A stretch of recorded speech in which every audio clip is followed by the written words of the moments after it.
Hey guys, welcome back to our channel. Today I'll be showing you the ways on how you can add hotel in booking.com.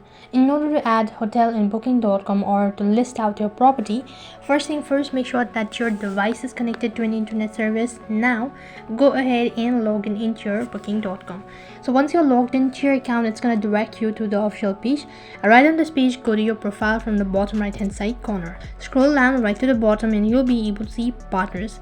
In order to list out your property, tap on list your property right over here and click on list your property once again.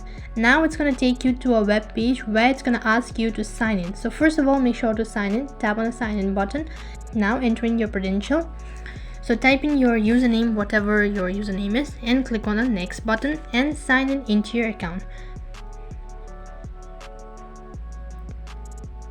Now in order to keep your account secure, you'll need to reset your password. So as you can see, I've received the email.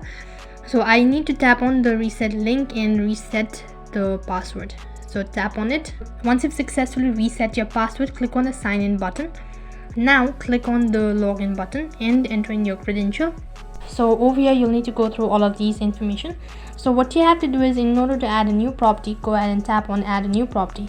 In my case I've already added multiple properties, so I'm just gonna select add a new property. Now type in the name of the property, what it is actually.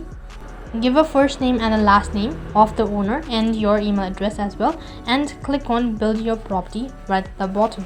Over here you'll need to select the type of property that you own, so whether it is your apartment, homes, hotel, B&B and more, and alternative places. Go ahead and select the particular one. After that, select whether you have multiple ones or just the one.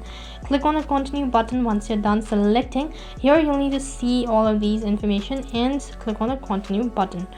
Now if you have listed out your property or linked your property with Airbnb, you can also enter in the information of that and click on the apply button. If you don't, just tap on I don't have and all that and click on the continue button right at the bottom. Now it's going to ask you to select all of these permissions and necessary details regarding your property. Click on the continue button if you're sure about it. Over here you'll need to select the country and the resident where you actually own the property. So go ahead and select the country. Once you're done, scroll down right to the bottom, click on the continue button. Now moving on with the next step, where you need to provide in your location of that particular property. You also need to select all of these property details, what sort of rooms you have, what sort of furnitures and how many rooms and all that. Just go ahead and select all of these necessary details, click on the continue button. Basically you'll be asked to provide in all the details of your particular apartment or the particular property that you've listed. So all you have to do is just go ahead and list out the details and brief instructions of that particular property. You'll be able to see the request has been successfully submitted. All you have to do is wait patiently until they register your property into booking.com. So that's basically how it's going to work. So in this way you can add hotel in booking.com or list out your property in booking.com. And that is all for this video. I hope the video was helpful. Make sure to like, share and subscribe to our channel. Thank you for watching. See you in the next video.